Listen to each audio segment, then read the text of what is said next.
Hey everybody, hope everybody's well. Today I'm going to do a response to Niamh, the Prog Nerds of Vinyl Tag of 2021. She did this back a few weeks ago and I finally got some time to put some effort into it and compile my list. Anyways, the first question that Niamh asked was, name an 80s prog record from a band that formed in the 80s. Well, I could pick only one because it was the only one that was really on my mind, and unfortunately I don't have it on vinyl, but if I did, I would show it. But I'm going to show you the CD, and that's IQ's The Wake.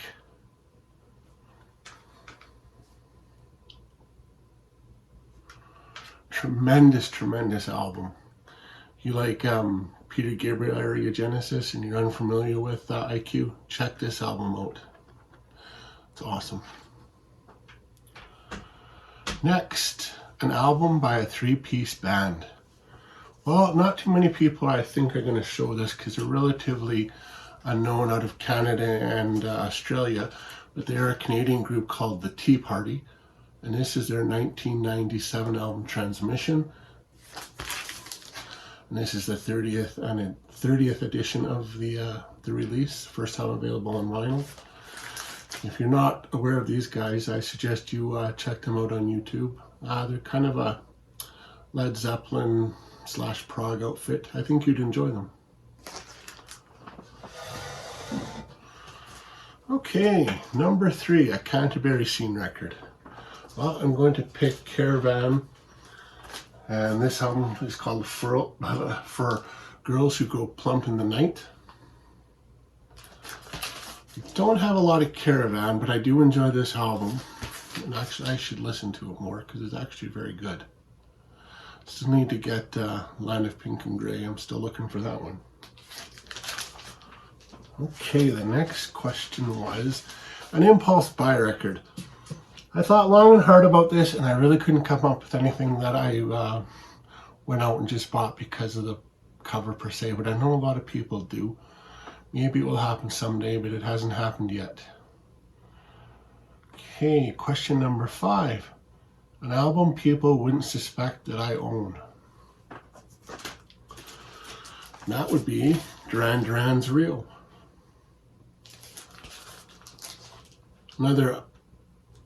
It's probably as far away from prog as you're going to get, definitely, but I still enjoy it. This brings back early childhood memories, and I think John Taylor, the bassist, is one of the most unappreciated, underrated bassists in the world. If you want to know what I mean, check out the song New Religion on this and hear his bass. It's out of this world. Okay, number 6, an album with a great keyboard work. I'm going to pick Van der Graaf Generator, and the keyboardist he primarily plays the organ, but his name is Hugh Banton, and this to me is the album he most shines on, especially the tracks Pilgrim and the title track Still Life. Just a tremendous organ sound, really deep and guttural, and you can hear it and feel it in your chest when you have it quite loud cranked on your stereo. Check them out. This is a good place to start, as is God Bluff if you're not familiar. Anyways, that's Van der Graaf Generators, Hugh Banton for the best keyboard work, or great in this case.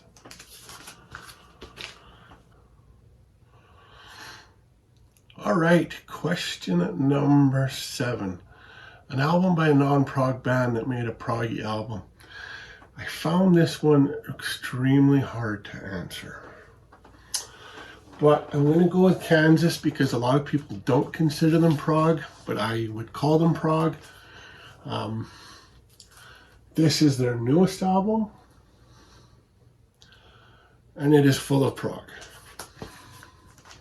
And it is called The Absence of Presence. If you're not familiar with it, check it out because you won't be disappointed. It is prog, but a lot of people don't consider Kansas prog. I don't want to get into that whole debate, but that's the only thing that jumped into my mind, so be it. All right, number 8, the album that got you into progressive rock. And that, of course, would be Abacab by Genesis.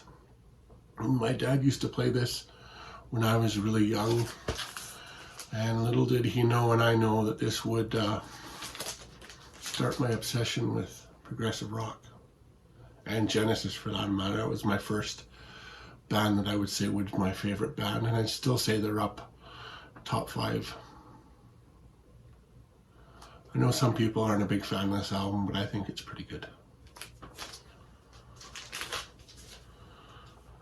Alright, pick an album from a discography of 5 or less albums. And of course I read this one wrong too, but this is Pattern Seeking Animals.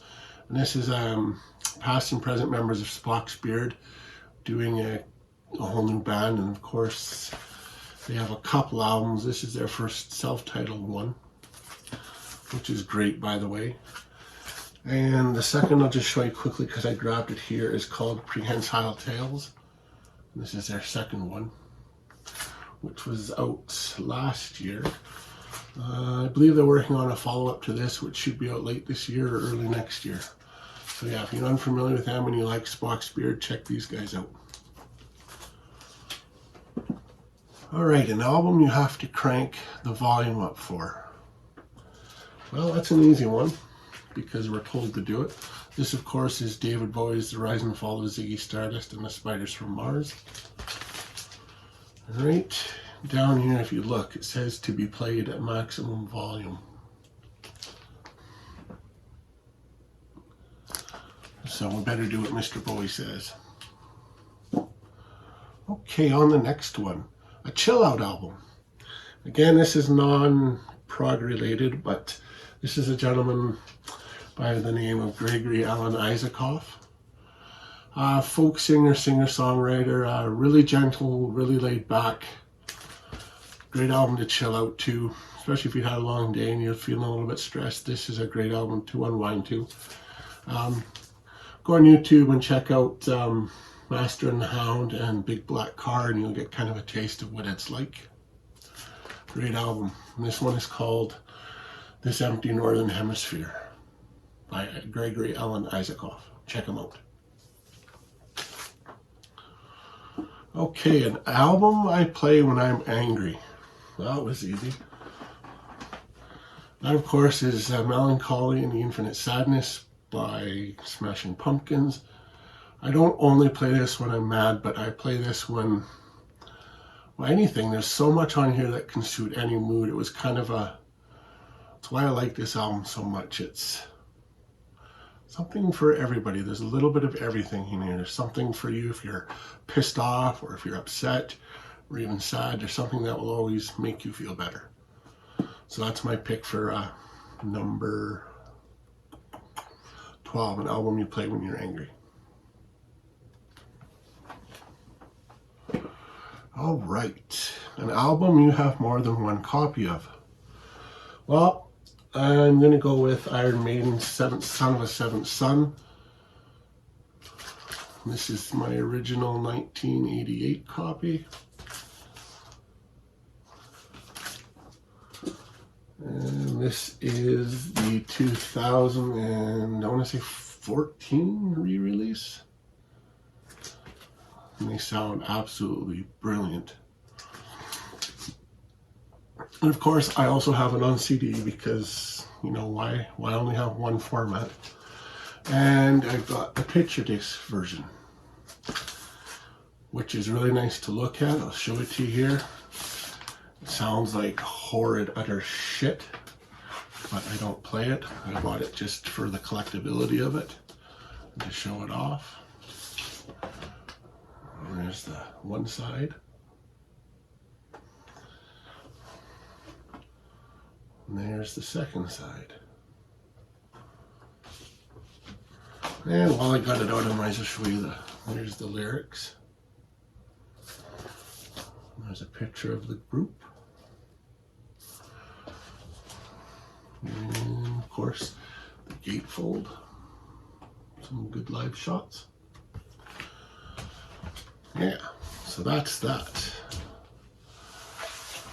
Next question, an instrumental album.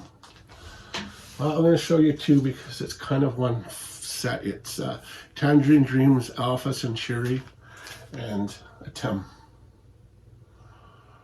I think I prefer Atem a little bit more, but either way, you can't go wrong with early. I'm not too really familiar with later on, but early Tangerine Dream is pretty awesome. Okay, question 14. I had to take a quick drink here, guys. Oh, rather, question 15. An album by a band that you love that disappointed me. Well, this is a really recent one. And I don't know to this day why it disappointed me so much. Maybe because it was so long between periods of time before albums. And I do hold all the members of this band, they're a super group, very high. And I just thought when I first heard this, and even to this day when I listen to it, I just don't feel challenged, and I feel a little bit that they could have done a lot more because of the caliber and the pedigree they are. Least to say. It's not knocking them as musicians because they're make up probably my favorite prog groups, and I'm talking about Transatlantic.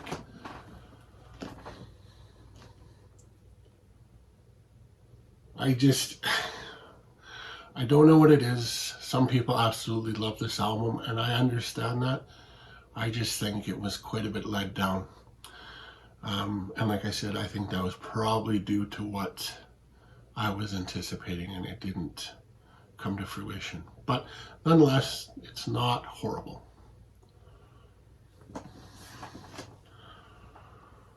All right, an album that sounds better on CD.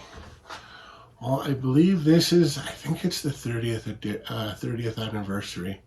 Well, when did it come out? I could probably figure that out pretty easy. Yeah, 2003. So, and this, wow, you need to listen to this on headphones. It's mind-blowing. It's pretty new artwork, and my case fell apart, but here's a picture of the CD. This, to me, is the only way to hear the album. I mean, vinyl's good too, but if you really want a whole immersive headphones, I've played the shit out of this, and I think you would agree. Okay. A new prog group, Discovery. Well, they don't have any of their vinyl. Maybe someday I will, but this is the newest prog discovery I have. And they're a group called Life Signs. And this is their debut, just simply titled Life Signs, which came out in 2013. Very good album, worth checking out, definitely.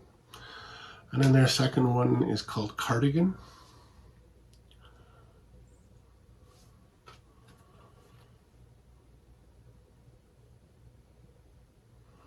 And their latest one, Altitude, which I recently did a review for. So check that out. Great band. Number 18, an album that you had to buy the deluxe edition for. Well, that would be Radiohead's In Rainbows.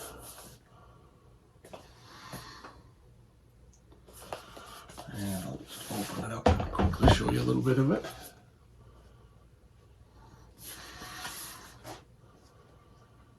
Let's see if I can open it up without stuff falling out. It just tends to do that. There's, as you open, there's the regular CD, and then the bottom CD is all the B-sides. There's a book here with, I think, lyrics and pictures, but I'm not going to get into that. But yeah, that's that. A great album. If anybody's unfamiliar with Radiohead or In Rainbows, you need to check this out for sure.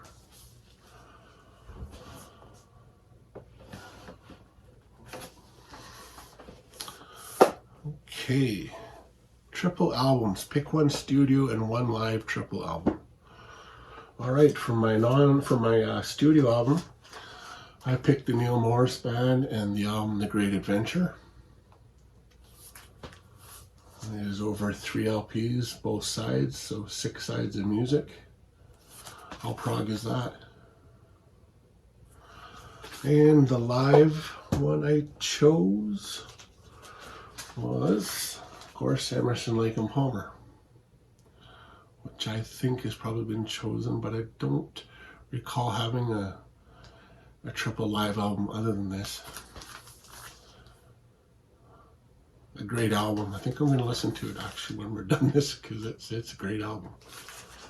Okay, on to the next question.